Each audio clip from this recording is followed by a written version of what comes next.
RP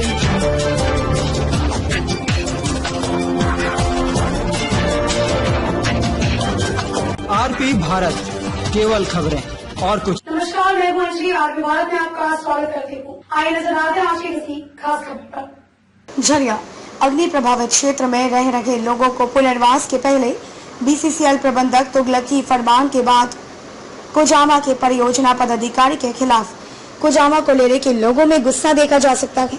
प्रबंधक के फैसले के खिलाफ ग्रामीण एक दिख रहे हैं और प्रबंधक ने हजारों परिवारों के घरों से मिलने वाले पानी और बिजली को काटने का फरमान जारी कर दिया। यह बात सुन ग्रामीण आक्रोशित हो गए और पानी बिजली काटने का विरोध करने लगे। विरोध कर रहे ग्रामीणों की माने तो कुजामा में लगभग 1000 लोग बसे हुए हैं जिन्हें कुजामा कोलियरी से पानी और बिजली दी जाती है। अगर पानी और बिजली काट दी जाती है तो यहाँ के लोग कैसे अपना जीवन यापन करेंगे। उन्होंने यह भी कहा कि अगर प्रबंधन कुजामा कोलियरी का पानी बिजली काटना चाहती है तो पहले यहाँ बसे लोगों को सुरक्षित स्थानों पर बसाएं और रोजगार की व्यवस्था करें। साथ ही उन्होंने यह भी कहा कि प्रबंधक के इस रवैये से साफ जाहिर हो रहा है कि यहाँ रह रहे हजारों परिवारों को उजाड़ कर इस क्षेत्र में कमर्शियल माइनिंग चालू हो, लेकिन कुजामा की हजारों जनता और यूनियन के लोग ऐसा होने नहीं देंगे। उन्होंने कहा कि अगर इस क्षेत्र में कमर्शियल माइनिंग चालू करवानी है तो पहले यहाँ की जनता को सही जगह पर बसाकर रोजगार की भी व्यवस्था करें, अन्यथा यहाँ के लोग उग्र आंदोलन पर मजबूर होंगे। झरिया से मनोज साव की रिपोर्ट। कुजामा प्रबंधन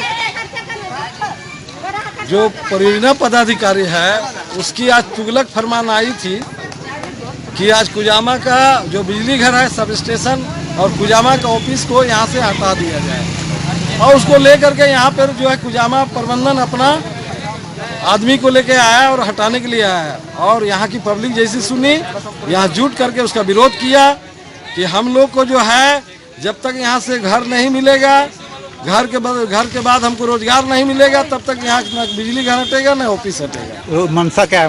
मनसा उनका है यहाँ से लोगों को उजाड़ देना है और कॉमर्शियल माइनिंग चलाना है। मरवारी लोग का देगा ये सब खदान, माफिया लोग का ये सब खदान देगा।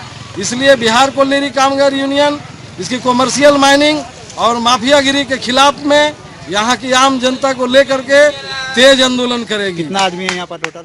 यहाँ पे हजारों की संख्या में हैं लोग, हजारों परिवार इस इलाके कुजामा कोयलेरी में आज बस रहे हैं। पुनर्वास की मांग आप लोग कर रहे हैं? पुनर्वास के पहले रोजगार बने विस्थापन से पहले पुनर्वास और रोजगार की व्यवस्था किया जाए, तब हम लोग हटेंगे तो नहीं हटेंगे। छपरा में बरसात के पानी को लेकर ओवरफ्लो हो रहे गंदे नाले के पानी के चलते स्थानीय लोगों में नगर निगम के प्रति काफी आक्रोश है। बताते चले कि नगर निगम के वार्ड संख्या 38, 39, 40 में बन रहे डबल डेकर पुल निर्माण के चलते जगह जगह नालियों को तोड़ दिए जाने के कारण जल जमाव की स्थिति भयावह हो गई है, जिसके चलते लोगों के घरों में गंदे नाले का पानी घुस चुका है। ऐसे में स्थानीय प्रशासन से लेकर वरीय पदाधिकारी तक इसकी सूचना दी गई, जिसके बाद छपरा डीएम सुब्रत कुमार सेन के निर्देश पर एडीएम एवं नगर आयुक्त के द्वारा इन वार्डों में जल जमाव एवं नालों का निरीक्षण का कार्य किया गया। साथ ही स्थानीय लोगों की बात एवं शिकायतें सुनी गई, क्योंकि स्थिति काफी बदतर हो जाने से लोगों में काफी आक्रोश है। वहीं निरीक्षण करने आए एडीएम डॉक्टर गगन कुमार ने पत्रकारों से बातचीत के दौरान बताया कि जल जमाव की स्थिति को अविलंब दूर करने का प्रयास शुरू किया जा चुका है, क्योंकि डबल डेकर पुल निर्माण कंपनी के अधिकारियों से बात करने के दौरान एडीएम ने उन्हें 7 दिन का मोहलत दिया। 7 दिनों के अंदर लोगों के घरों से पानी की निकासी करने की बात कही। वहीं इस मौके पर सैकड़ों स्थानीय एवं नगर निगम के डिप्टी मेयर नागेंद्र राय भी मौजूद रहे। छपरा से मनोरंजन पाठक की रिपोर्ट। ये स्थिति है लोगों के यहाँ, तो क्या आपने देखा, क्या डिसीजन लिया है? देखिए, यहाँ पर मूल रूप से 2 समस्या है। एक समस्या है जो निर्माण कार्य हो रहा है, इसका अंतिम जो वर्क को लास्ट करने का डेट है वो मार्च 2022 है। तो 20 की प्रक्रिया में जब विध्वंस होता है तो कठिनाइयाँ आती हैं। तो हमने 2 पॉइंट देखा कि अभी जो तत्कालिक समस्या है वो घरों में पानी जा रहा है, रोड पे पानी है, लोगों को आने जाने में कठिनाई हो रही है। हमने हर पॉइंट पे नाला कटाई का काम मजदूर रहेगा और रेगुलर सफाई करता रहेगा। आगे नाला ब्लॉक है सर, कहीं भी नाला क्लियर नहीं है। पूरे नाला की सफाई का काम और कटाई का काम, जहाँ ब्लॉक है उसको अगर मशीन से काटना होगा तो फिर उसको मशीन से काटेंगे एजेंसी, और जहाँ साफ करना होगा वहाँ पर मजदूर साफ करेगा। इस पॉइंट पर जहाँ हम लोग खड़े हैं यहाँ पे पाइप डाला गया, इनका लॉन्ग टर्म प्लान था पाइप का, पाइप बाद में डालना चाहिए था, पहले इन्होंने पाइप डाल दिया। पाइप का डाया बहुत कम है, तो 12 इंच के डाया से इतना पानी निकल नहीं पाएगा, इसलिए हम लोगों ने ये तय किया लोगों से बातचीत करके कि उसको हटा दिया जाए और नाला बना दिया जाए प्रॉपरली। जहाँ जहाँ ये पाइलिंग हो गया है, नाला पे हो गया है, तो साइड से कच्चा नाला काट के उसको निकाल लिया जाए। ये तत्कालिक व्यवस्था ताकि पानी निकले, क्योंकि ये तत्काल जो लोगों के घर में पानी है उसकी निकासी हो सके। और लॉन्ग टर्म प्लान के लिए हमने इसे कहा है कि आप हमको वीकली मंथली प्लान बना के दीजिए, ताकि हम लोग रेगुलरली इसको मॉनिटर अब अपने स्तर से कर सके। सरकार ने एक टीम गठित कर दी है और टीम इसको रोज देखेगी और हर वीक आके स्थल निरीक्षण करेगी। तो इस तरीके से हम लोग चाहेंगे कि जल्द से जल्द इसका समाधान हो। धन्यवाद। जामताड़ा में सोमवार को कोरोना के 2 नए मामले सामने आए हैं, जिससे अब जामताड़ा जिले में कुल कोविड-19 के एक्टिव केसों की संख्या 7 हो गई है। इसकी पुष्टि कोविड-19 के विशेष चिकित्सा पदाधिकारी डॉक्टर दुर्गेश झा ने की है। इन्होंने जानकारी देते हुए बताया कि सोमवार को 2 नए संक्रमितों की पहचान ट्रूनेट द्वारा की गई है, जिसमें एक करमाटान प्रखंड से कल कोविड-19 अस्पताल लाए गए थे एवं दूसरा व्यक्ति सदर प्रखंड के कैस्तपाड़ा जामताड़ा का निवासी है, जो धनबाद से अपनी मां का इलाज करवाकर लौटा है। दोनों की मरीज वर्तमान में उदलबनी स्थित कोविड अस्पताल में आइसोलेट हैं। वहीं इससे पूर्व बीती रात को IRB झिलुआ में दूसरा जवान कोरोना पॉजिटिव मिला है। पलामू स्थित घर से शादी में शिरकत कर रविवार को पहुंचे एक जवान कोरोना पॉजिटिव रिपोर्ट आने के बाद उसे कोविड अस्पताल उदलबनी आइसोलेट किया गया था। जामताड़ा से सुमन भट्टाचार्य की रिपोर्ट।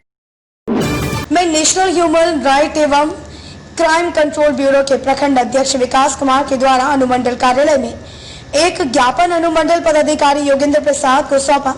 मौके पर विकास कुमार ने बताया कि लॉकडाउन के दरमियान जो मजदूर बाहर काम करते थे और कोरोना संक्रमण के दौरान वह सभी अपने घर वापस आ गए, या जो मजदूर वहां पर रहकर काम कर रहे हैं उन लोगों की बकाया राशि भुगतान प्रबंधन के द्वारा किया जाए, और साथ ही जो मजदूर किराए के मकान में रहते उनके मकान का किराया को माफ किया जाए।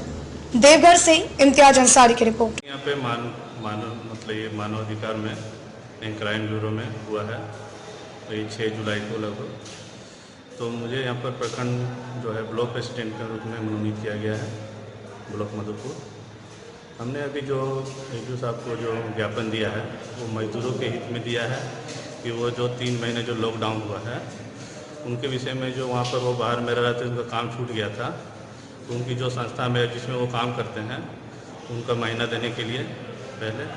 सेकंड, जो आवास में रहते थे, भाड़ा में बाहर में रहते थे, उनका आवास जो है जो भाड़ा है उनको माफ़ करने के संबंध में हम लोग सेंट्रल से जो आया है ऑर्डर, आज 13 जुलाई को टोटल ज्ञापन मतलब दिया जाएगा अपने स्तर के पदाधिकारी को।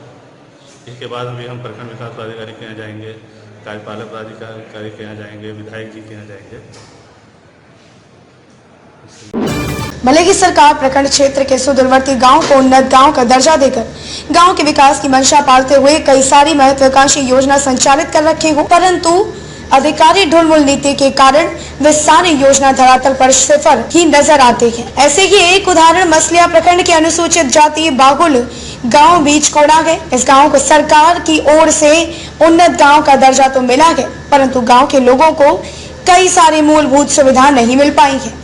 गांव में योजनाओं का शिलापट लगाने के बाद आज तक जमीनी स्तर पर कोई योजना नहीं उतरी है। गांव में नाली नहीं है, गलियों में फाइबर ब्लॉक का काम नहीं हुआ है, जिसके कारण गांव में बरसात के दिनों में कीचड़ जमा हो जाती है। गांव के लोग अपने आप को उन्नत गांव के नाम पर ठगा महसूस कर रहे हैं।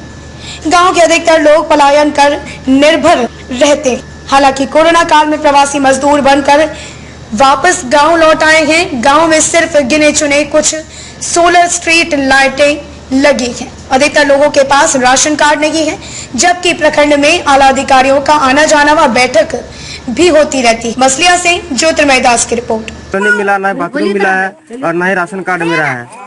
मैंने हम बहुत कष्ट से रह रहे हैं, तो हमको ये सब सुविधा हमको चाहिए। मैं सरकार से यह अनुरोध करता हूँ।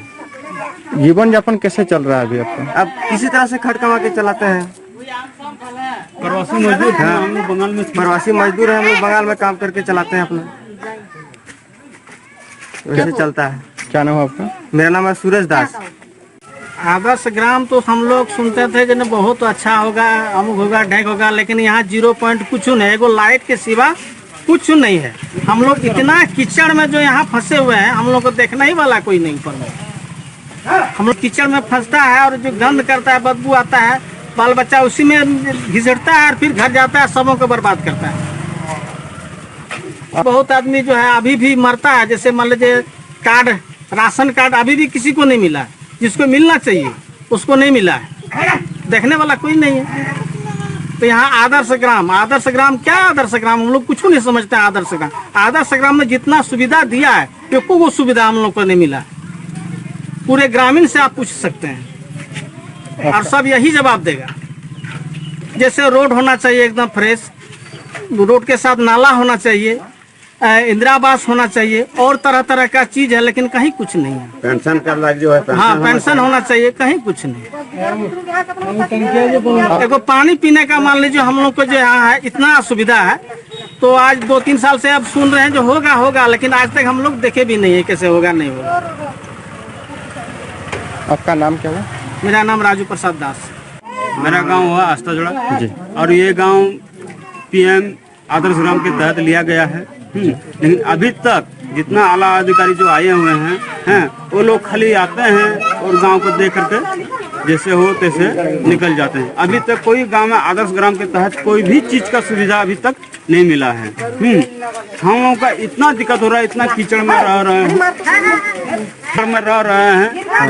जो हम लोगों का मच्छर भी काट रहा है और पानी भी गंद कर रहा है। जैसे हम लोगों के गांव में हुआ कि गैस कलेक्शन बहुतों आदमी को मिला और बहुतों को नहीं मिला है। राखी कि 10% मिला है और 90% अभी तक नहीं मिला।